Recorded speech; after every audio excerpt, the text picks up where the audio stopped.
and thank you so much for joining us this afternoon to part 1 of 3 of our Missing Pages series, which seeks to support schools and teachers to increase the use of racially diverse text in the classroom. My name is Karlene and I'm a development lead at Teach First, and I work to support trainees on our training programme, as well as programme members undertaking one of our national professional qualifications. I'm also the BAME Affinity Group Secretary, which is a group for Teach First employees working to help the charity celebrate and encourage diversity. I'm delighted to be able to welcome you this afternoon, whether you're watching this live or on the recording at a future date.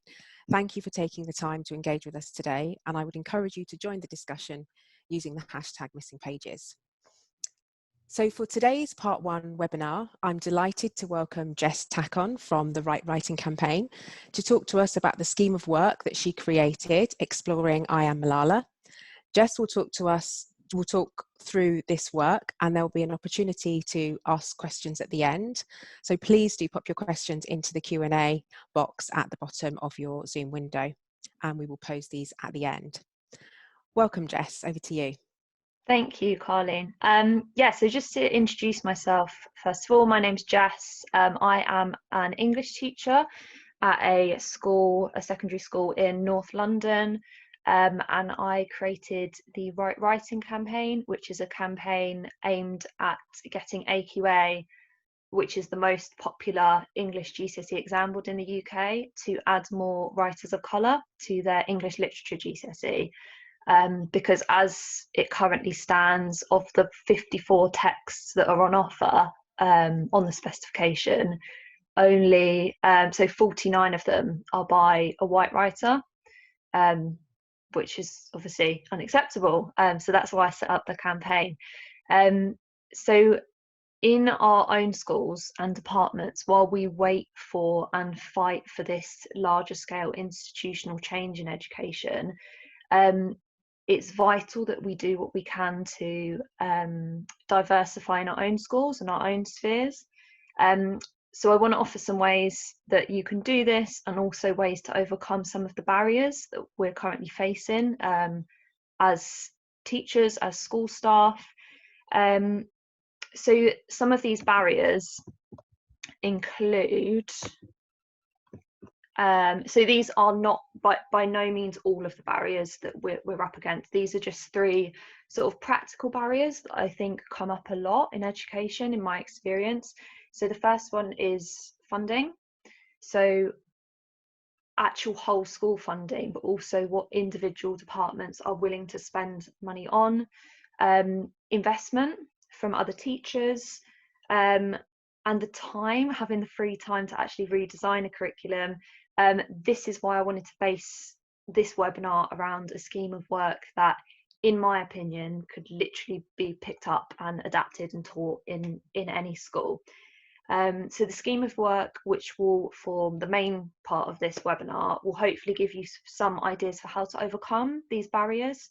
But I also want to give, first of all, some other advice for how to overcome these barriers in a more long-term and meaningful way, because obviously one scheme of work is not enough to be able to do that. And curriculum diversification, it's only the start. So in terms of funding being a barrier, some advice that I have is, where you can, get involved in collaborative planning projects. So for example, I am working on a project at the moment for the English and Media Centre, who you may have heard of. They are a charity based in London, but they do so many different projects for people all over the world. So I was on one of their courses last week, and there was teachers from Belgium, from Berlin, loads of different countries. So it doesn't matter where you are, you can get involved in these. So the project I'm currently working on is a collection of short stories by a really diverse range of writers. These sorts of schemes of work, like the one I'm going to speak about today, where we're using extracts and different short stories, are great because it means that students can look at lots of different writers. So it means that they're getting that breadth as well as depth in a way. this is really important because, for example, when we were looking at redesigning the English curriculum in my own school, what we originally planned to do, a colleague pointed out, it had our sort of plan to add more writers of colour had neglected to include any stories of white working class characters or writers, which is obviously a group that historically underperforms in English. So it meant that we went back and we looked at our curriculum redesign with a more intersectional lens. So it meant that we took into account gender, for example, and class as well as race. These sorts of schemes of work also mean that you can look at text types like graphic novels, for example. So you've probably heard this idea a lot, that students need to be able to see themselves in texts. And obviously what that typically refers to is them being able to see themselves in the word and the story and the plot.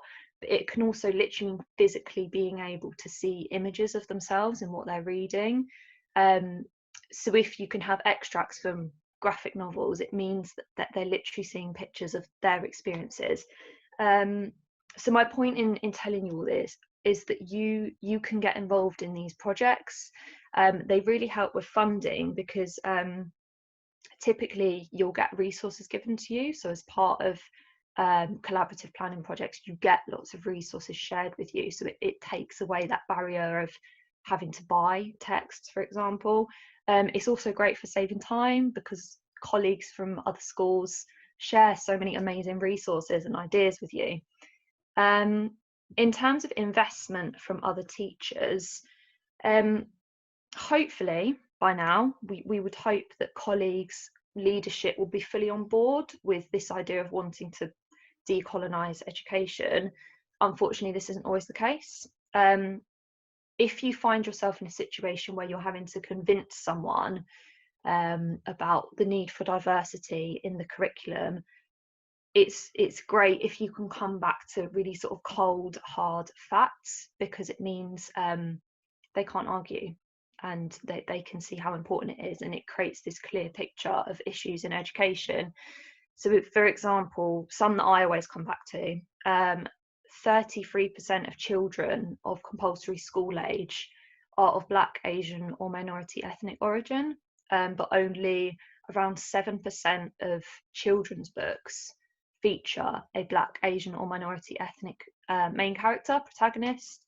You might tell them that around 92% of teachers in England are white.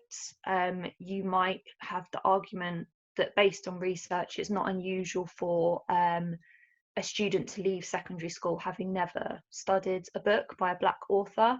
And like I say, all of these things create that picture of what needs to change. A huge barrier that we have as teachers is having enough time to redesign a curriculum and to create these different schemes of works and to read all the different texts by different writers. So once you have the department on board and you've got them invested in this change, you can begin to delegate planning. Delegation is really important. Before doing this, however, it's absolutely vital that you have a meeting to come up with a shared goal and sort of criteria for any curriculum redesign, because again, research shows that misrepresentation can be worse than underrepresentation. So having that shared understanding of what you are trying to do in any curriculum redesign is really important. So normally in teaching, obviously we don't like to bring in initiatives that are going to cause our colleagues more work, but this is going to be work. It's hard work. It's going against the grain work. That's why you need to make sure your colleagues see the importance of the work. I'm sorry for saying work so many times. So a great place to start if you're thinking about creating a scheme of work to replace one that's already there, for example, is to keep all of the objectives that you already had for the existing scheme of work, because that means that no knowledge or skill is being lost. And again, sorry to sound like Ofsted there, but it means that you're keeping the knowledge and skill that the students need, but you're just changing the content. Before I start speaking about the actual the I Am Malala scheme of work, I just want to touch on something else that I think in this process of curriculum redesign in my own school has been really valuable. So at my school, we are an all-white English department. So it didn't seem right for us to redesign our English curriculum without hearing from any people of colour at all, or students of colour in particular. So I approached a year 11 girl who I had a good relationship with, and who is very outspoken about issues in school and things that she wants to change. She's very involved in student voice. And I asked her if she would like to help us redesign our English curriculum. Now, just to be clear here, what we shouldn't be doing is demanding sort of free emotional labour from students. You need to make sure it's optional. So I'd made it clear to her that this was optional. I said, you know, get some of your friends that would like to be involved. You can come, we can have an informal meeting, and I want you to be honest. And I offered them, I said, you know, you can put this on your CV that you have helped the English department in your secondary school redesign their English curriculum. I will happily write you a reference or a recommendation to say that you've done this, just so it's sort of it's built on mutual respect, this process. Now, they gave me so many book text recommendations, so much amazing advice. So I really recommend that you should do this if you can. But I've just sort of condensed what they said here to what's relevant for what we're looking at today. So they said that it's great when teachers give opportunities for students with specific experiences to lead discussions. So embracing that vulnerability as a teacher and that willingness that you're still learning. I know this is something that's been discussed a lot, particularly in the teaching of mice and men, but not reading out the N word. They said if you respected its weight, you wouldn't say it. They said giving trigger warnings for lessons, asking students what they're comfortable with, and being prepared for them to say, no, we are not comfortable with this, and responding appropriately. More discussion and time to talk things through and debates. So not saying, this is the concept or the text we're learning about today, go off and do your work, given them that time to process. So similarly, lots of acting to help their understanding, consistently going through the context and the background of what they're learning, and lots of creative writing as a way for them to respond to texts. So I'm going to stop sharing this, and I'm going to start showing some of the I Am Malala scheme of work that I've created. So it should be there now. So this scheme of work is aimed at year 7, but it would probably be appropriate for a year 6 class or year 8. It could easily be adapted for that. So it's based on extracts from I Am Malala, but it also brings in extracts and writing from other writers and different text types. So again, students are getting variety in what they're reading within one scheme of work. It's loosely based around the English language GCSE paper 2 skills, but obviously we don't want to be giving students a 5-year GCSE. It's just that because it's quite a skills-based scheme of work, it prepares them for those transferable skills that they'll need eventually. I like to think that this scheme of work covers all of those barriers in some way that I mentioned. So in terms of funding, it uses extracts. So if funding is an issue in your school, you could buy one copy of the book and just read students the extract that they need that day, or if it's like a really short extract, you could photocopy it and give it to them, obviously copyright depending. And obviously as well, we want to be financially supporting writers of colour. So if you are able to, buying copies for the class, but I know funding can be an issue. In terms of investment from colleagues, it uses lots of different texts from lots of different writers, and it's very adaptable, so it should be sort of relatable for lots of different experiences. In terms of time, I think this is a really comprehensive and comprehensible scheme of work. I know I'm biased, but I think that as a teacher, like, I could just pick this up tomorrow and teach it without sort of having any prep.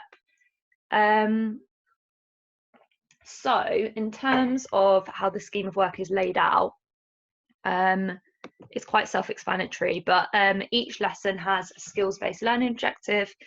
So this is sort of where I mentioned about it being quite sort of loosely based on GCSE skills. Every lesson there will be a maximum of 2 keywords. So they're not, just for clarity, they're not keywords that would come up in what the students are reading that lesson. They're English words, if you like, that will come up again and again in their study in the English classroom. Starter for every lesson, any learning activities, any reading, any resources, and then a plenary, so like a summary for the lesson. So I wanted to create a scheme of work that's really reactive and fluid. So you'll notice in a lot of the lessons, there's opportunities for teachers to sort of slot in different text types that they like, their own identity, so that people can take ownership of this scheme of work as well. So I will go through a couple of the lessons just to give you a flavour of what it's about. And just to be clear, so all of the resources that I mention will be shared, they will be sent out, but not immediately after this webinar. So when this webinar series is finished, all resources from all the webinars will be shared. So you will be able to have access to all of this. So in the first lesson, the objective is to write an effective opening. And their one key vocabulary is opening sentence. So you would start by showing students the first line or sentences of a few books. Students decide on the one they want to get rid of and explain why. Students repeat the starter activity until they have one first sentence they want to keep. So you can do really nice activities here around, like, convince me this is the one that we're keeping. Why is this the best first sentence? So if I show you what that resource looks like, there it is. Hopefully you'll be able to see all of them. So this is what I'd show them. And again, these are ones that I've picked. There might be some great first sentences from different books that you want to adapt and you want to pick. That's fine. So I would read it to them, and then I'd ask them one by one to get rid of the ones they don't like. So what I thought, if we've got time, would be quite nice is I'm going to read them out, and then in the chats you can just to save time, maybe we'll skip, do the one that you think should be kept. So the one that you think is the most effective opening sentence. A, it was a bright cold day in April and the clocks were striking 13. B, Mr. and Mrs. Dursley of number 4 Privet Drive were proud to say that they were perfectly normal. Thank you very much. C, when I wake up, the other side of the bed is cold. D, the knife was pushed so far into Mr. Joseph's stomach that it came out of his back. E, my name is Kathy H. F, if you are interested in stories of happy endings, you would be better off reading some other book. G, Mrs. Rachel Lynde lived just where the Avonlea main road dipped down into a little hollow, fringed with alders and ladies' eardrops, and traversed by a brook that had its source away back in the woods of Old Cuthbert Place. It was reputed to be an intricate headlong brook in its earlier course, through those woods with dark secrets of pool and cascade. But by the time it reached Lynde's Hollow, it was a quiet, well-conducted little stream, for not even a brook could run past Mrs. Rachel Lynde's door without due regard for decency and decorum. It probably was conscious that Mrs. Rachel was sitting at her window, keeping a sharp eye on everything that passed, from brooks and children up, and that if she noticed anything odd or out of place, she would never rest until she had ferreted out the whys and wherefores thereof. 5 days straight she spent in front of the television, staring at crumbled banks and hospitals, whole blocks of stores in flames, severed rail lines and expressways. We slept in what had once been the gymnasium. So if This was a remote lesson, which most of us are doing at the moment. A student could unmute themselves and convince the rest of the class why that's the best first sentence. And then you could even sort of adapt this, and the rest of the lesson could depend on the one that they pick. That could be like the model. So after this, you'd open up a discussion around what makes an effective first sentence. Opportunity here for the teacher to share their favourite first sentence that they've ever read. So you then show students the first line of I Am Malala, which is, I come from a country which was created at midnight. When I almost died, it was just after midday. Students would write this down. They'd label what they find interesting. So you can give them like prompt cards or prompt questions if that's helpful. As a class, you'd read the whole of the first paragraph and then ask them, are you interested? Students would then write the first paragraph of their autobiography. And then to finish off, students would write the golden rule for creating an amazing first sentence. I think I've probably got time to maybe just mention one more, just to give you more an idea of what the scheme of work's about. So this is lesson 3. So the objective is to spot and use features of non-fiction. So key vocabulary would be non-fiction and fiction. Give students a definition of non-fiction. They then write a list of types of non-fiction, so letters, magazine articles, biographies, etc. So show students an extract from a book where the writer balances a personal story with research. So this is, again, an opportunity for a teacher to bring in like a memoir that they've really enjoyed. So I've not long finished reading Shame on Me, which is Tessa McWatt's memoir. So I would show them an extract from that, and we discuss how she balances historical research and scientific research with her own experiences. So as a class, you then come up with a list of features of non-fiction and fiction.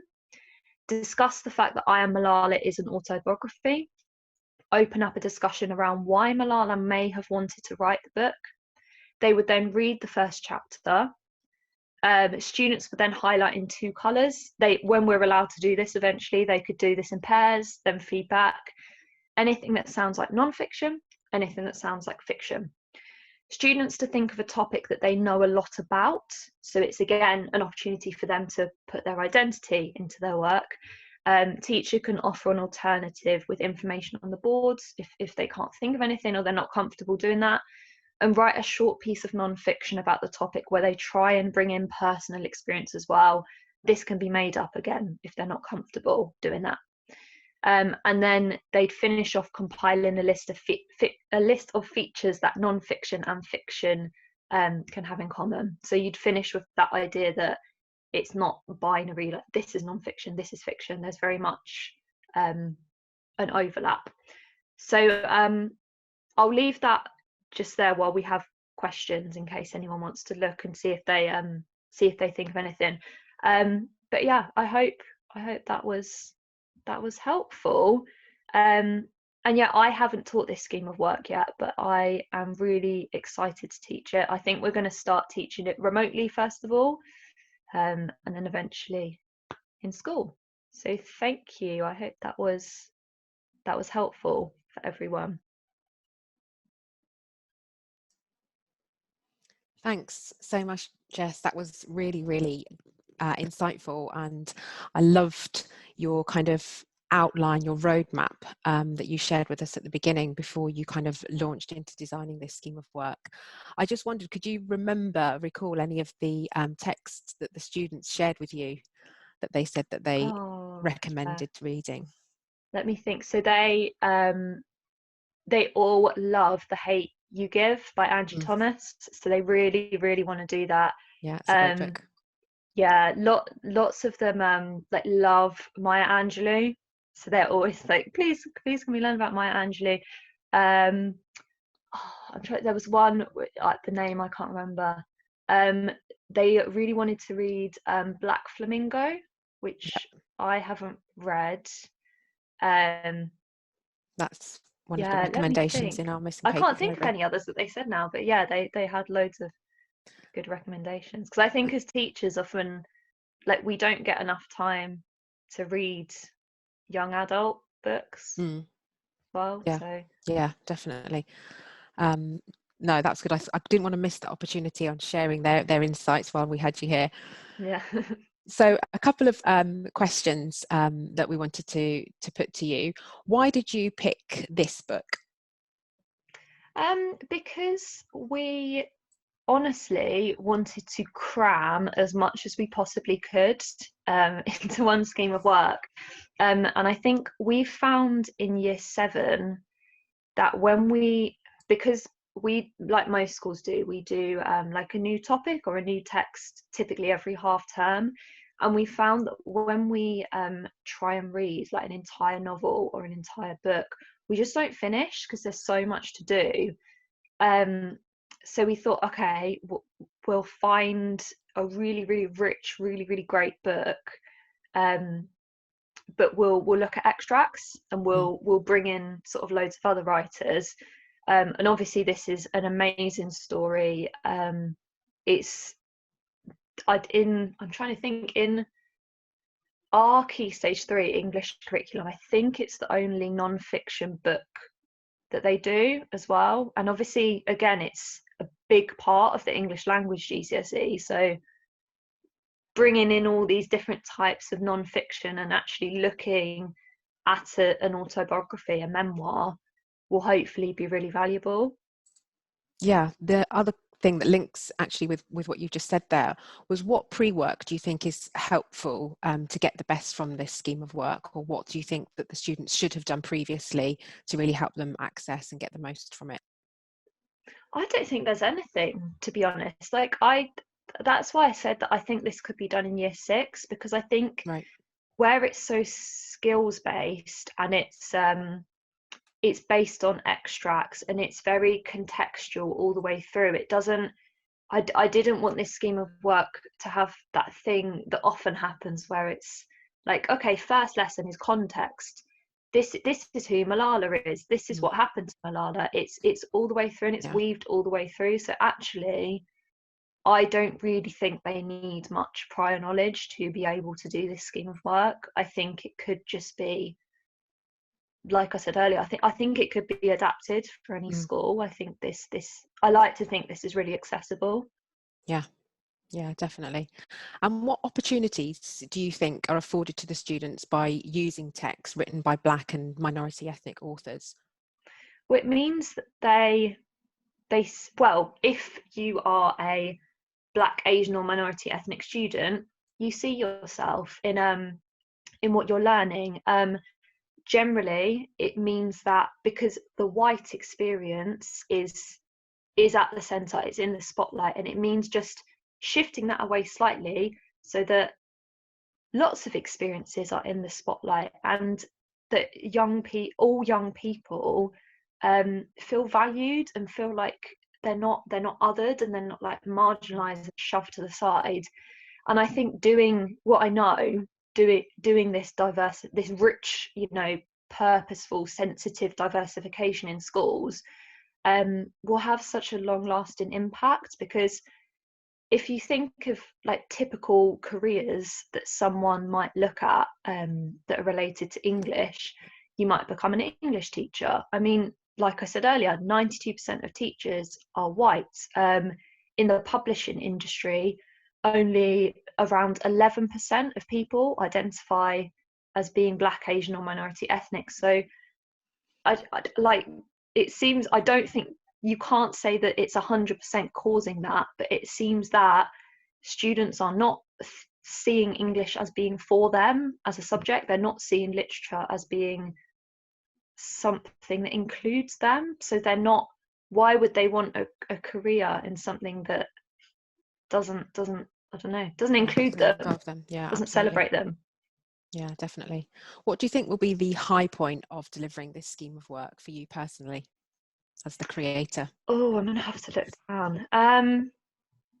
I think to be honest, I think when they get towards the end and they realise how much she triumphed over adversity, and when they realise all the awful things that happened to her, and they read all these extracts with all these like terrible situations that she was in, and then it gets to the end and she's won all these awards, and she's written a book and like done all these just like unbelievably amazing things. I think that will be the high point, and I think like we're planning to do this in the first term of year 7, so this will be the first thing that they'll do in English in secondary school. So I hope that that it'll be a nice way for them to start secondary school, because often it is a bit of a stereotype, but this is something that I have found to be quite true, that often students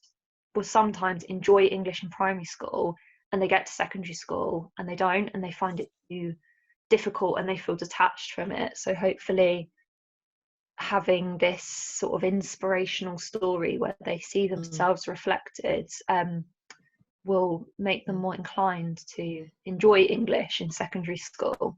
Yeah, and I think the fact that it's an autobiography as well, I think adds to that dimension of accessibility. You know, it's not somebody from the past. You know, she's obviously very much alive, and you know, they can engage. And she with was really her on young Twitter, when and she wrote it. Yeah, definitely. Yeah. Have you got ideas for future texts or plans for other schemes of work? Yes, so we are hoping with year 9, I think we've decided now, to I can't remember what book it's replacing. I think we might have finally decided to replace Of Mice and Men with another book, and it's called House on Mango Street. Okay. I don't think it's particularly well known, but it's a really short novel, and it's written in like really short vignettes. Like on the page, it's like that much for each vignette, and they're really short. And it's just about life on this street called Mango Street. It's set in Chicago in the 50s, and it's really well written. It's a really interesting structure. It's not like because I think often, like again, students come to secondary school and sometimes they have this idea of like a story mountain, and you have the beginning and the middle and the end, and you need a conflict in the middle somewhere.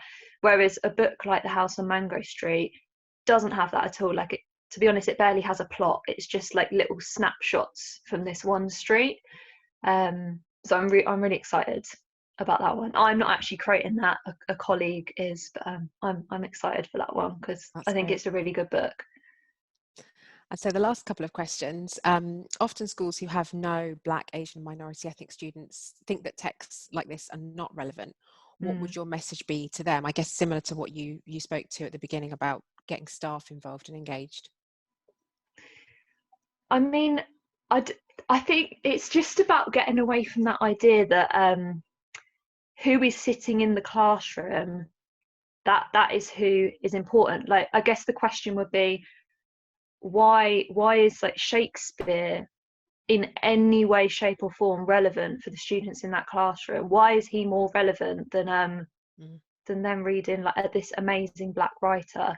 And there's that I'm sure like lots of people watching have heard of CLPE, which is Centre for Literacy in Primary Education. They do a lot of research around diversity in children's books in particular, and they found that like children are more likely to see an animal protagonist than a Black protagonist, for example. And it's like, if I don't know, if there's books about an animal, how is that relatable for the students sitting in that room? Yeah, so true.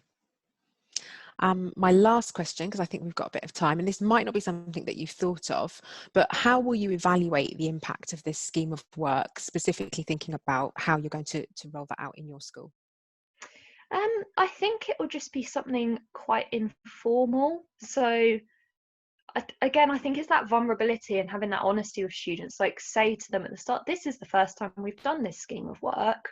So you know, it's our scheme of work. If you want things to be changed, you know, speaking to the students, then we can change it, and we can spend more time on certain things and less time on things that we're not comfortable with or we're not enjoying. And yeah, at the end, asking them how they found it. So that's something I did with the year 11 girls. Yeah, because there was like 4 or 5 of them in the end that got involved. I think because I taught them To Kill a Mockingbird the year before, Right. and I said to them, like, please be honest, like I won't be offended or anything like that. Please, like, what was there anything I did that made you uncomfortable? Was there anything that should have been done differently? Was there anything that was missed out? Um, and it was great. That was such a valuable conversation. Like, why? I don't know. Why are we pretending not to be human? We should be open to being wrong and to things not going well. So I guess just being vulnerable at the end and being honest with myself about what hasn't worked and what has worked. Yeah, absolutely. And I think the more we can be comfortable in that uncomfortableness, I think the more Yeah, that we can achieve yeah. for our students in our schools. Well, thank you so much, Jess, not only for sharing your scheme of work, but also for answering these questions with us this afternoon. I'm sure you'll agree, lots of practical support and strategies for teachers to do this in their schools and classrooms at a time, as you say, when we so desperately need it. You said this at the beginning, but I'm just going to mention it again. Both the recording from this afternoon's webinar and the resources from today will be shared on the Teach First website, and they'll be promoted on Twitter. So please look out for these at the end of next month at the conclusion of this series. Jess, you're back with us tomorrow for part 2 of our series and joining our panel discussion along with Teach First Ambassador Benny Kara. So I look forward to watching it, and I'm sure lots of you will be joining us as well. Thank you so much, everyone, and please do check out our Missing Pages community library on our website and using the hashtag Missing Pages. Thanks so much. Bye-bye, and we will see you for part 2 Thank you, tomorrow. everyone.